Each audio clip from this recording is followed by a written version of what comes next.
নমস্কার। জীবন দর্শন অনুষ্ঠানে আবার আপনাদের জানাই আমার আন্তরিক অভিনন্দন। দর্শক বন্ধু, আগের ভিডিওতে আমি জানিয়েছিলাম জ্যোতিষশাস্ত্র থেকে আপনি কতটা উপকৃত হতে পারেন। দর্শক বন্ধু, জেনে নিন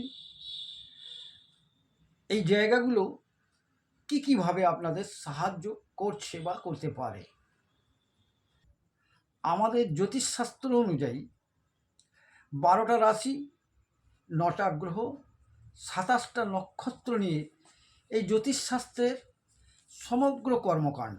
কিন্তু আপনাকে প্রথমে জেনে নিতে হবে আপনার জন্মপত্রিকায় লগ্ন আর রাশি কতটা বলবান।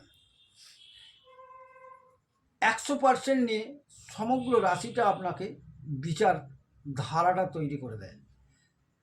কিন্তু লগ্ন, লগ্নপতি আর লগ্নকারক গ্রহ, এই তিনটেকে নিয়ে যদি আপনি দেখেন, এই তিনটের মধ্যে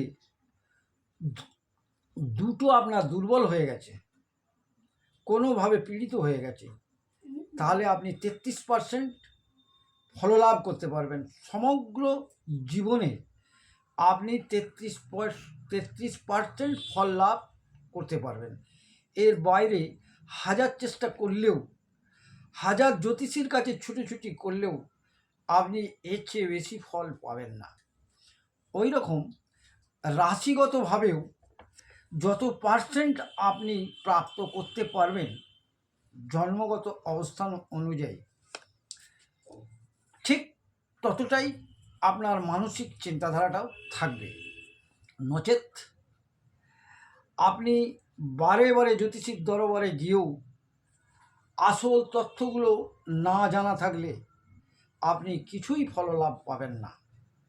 অতএব আগে জেনে নিন আপনার জন্মপত্রিকায় লগ্নের পরিস্থিতি কি অবস্থায় আছে, চন্দ্রের পরিস্থিতি কি অবস্থায় আছে। যেরকম আপনার পার্সেন্টেজ প্রাপ্ত হবে সেই অনুযায়ী আপনি ফল পেতে পারেন। নচেত আপনার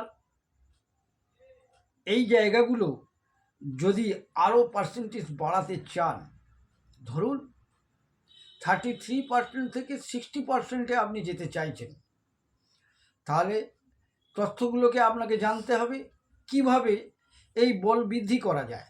নচেত শারীরিক এবং মানসিক চিন্তা ভাবনার মধ্যে দিয়েই আবার জীবনটা শেষ হয়ে যাবে।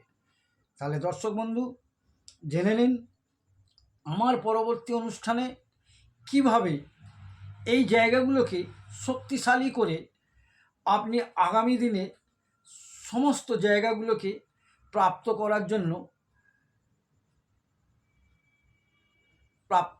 জন্য কিভাবে আপনাকে যেতে হবে। ঠিক আছে দর্শক বন্ধু, পরবর্তী অনুষ্ঠানগুলোর দিকে নজর রাখুন।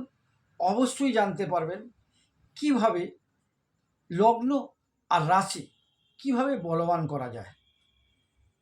ঠিক আছে দর্শক বন্ধু, আজকে এই পর্যন্ত। পরবর্তী অনুষ্ঠানগুলো দেখার জন্য অনুরোধ করব। নিশ্চয়ই আপনি আপনার চিন্তাভাবনা আগ্রহ দিয়ে নিশ্চয়ই আপনি জ্যোতিষের তথ্যগুলোকে বুঝে নিতে পারবেন এবং আপনার জীবনে চলার পথে অনেক উপকার পাবেন। নমস্কার দর্শক।